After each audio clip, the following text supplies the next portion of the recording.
When they found her, she was barely alive. And with child. That girl was Amanda Kruger.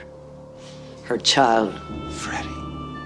The bastard son of 100 maniacs.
A Nightmare on Elm Street 3 hit the big screen in 1987.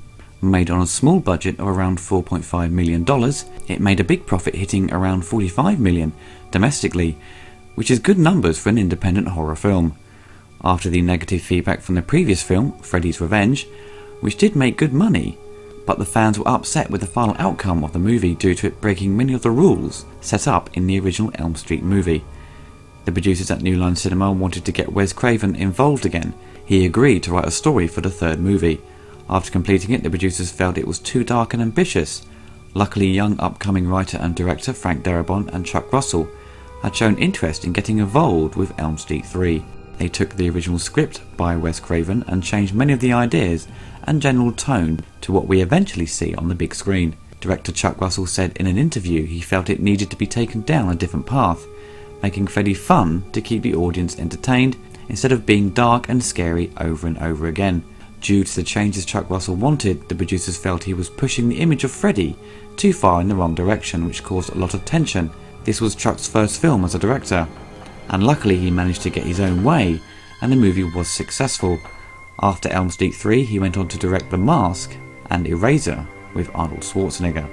6 years after the events of the first film, Kristen Parker makes a replica of a house on Elm Street. While she is asleep, she dreams about a little girl outside the house. The little girl goes inside and Kristen chases after her and encounters Freddy, where she struggles to escape from him. When Kristen wakes up and goes to the bathroom, she finds she's still asleep and encounters Freddy Krueger, who slashes her wrists with his razor-like claw. When Kristen awakes, she is holding a razor blade to her wrist. Mother mistakes this incident as a suicide attempt and places Kristen in Western Hills, a psychiatric hospital. Kristen meets the other patients of the hospital: Joey, who does not speak; Tarin, an ex-drug addict; Roland, a tough kid with behavioural problems; Philip, a talented sculptor; Jennifer, a wannabe actress; Will, who uses a wheelchair because of an earlier suicide attempt. They are the last of the Elm Street children.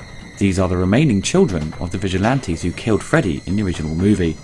Kristen also meets Dr. Neil Gordon, a psychiatrist, and new staff member Nancy Thompson. All of the kids are being tormented by Freddy in their dreams. If Freddy kills them in their dream, they die for real. When Kristen has another terrifying dream where she's attacked by Freddy in the form of a giant snake, she reveals an ability to bring others into her dreams by bringing Nancy into the dream to assist her.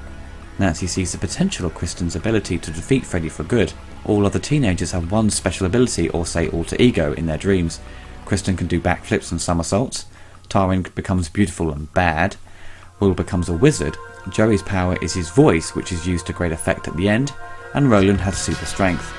The casting in the movie is pretty good. Patricia Arquette starring in her first role does an acceptable performance. And all the other teenagers all slot into their characters perfectly, and they're all very likeable. The bonding they have is strong and it shows on camera.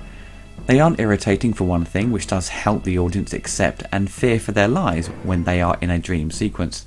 Most horror films are full of annoying characters who you just want to be killed off, which always stinks of lazy writing. Heather returns as Nancy, which helps link it to the first Elm Street movie. Her performance is a bit hit and miss. Some lines she delivers perfectly and with genuine emotion, and other scenes she is really wooden. It's a very inconsistent performance, I feel. I also forgot Laurence Fishburne was in the film, until I saw it again recently. It's strange seeing him very slim. I'm so used to seeing the buff or slightly fat Fishburne of today. The strongest aspect of Elm Street 3 is the special effects. Loads of in-camera animatronics and puppets, very detailed and gruesome effects with the help of some fantastic makeup. It uses stop motion for the end sequence. For a low budget it's okay, but doesn't really come close to the quality of Ray Harryhausen's work or Phil Tippett's, but still manages to be acceptable and not look too cheap or out of place. The final destruction of Freddy is very impressive, fantastic use of rotoscoping, and a great finale to finish off Freddy, which I think is probably the most epic defeat of Freddy in the series. Rock band Dorkin were used to promote the movie. They had to write a song which was spooky and incorporated lyrics about the film. The video itself includes the band performing the song on a number of the sets and has their epic ballad music defeating Freddy Krueger. The video was the first to be included at the start of a film when it came out to rent on VHS.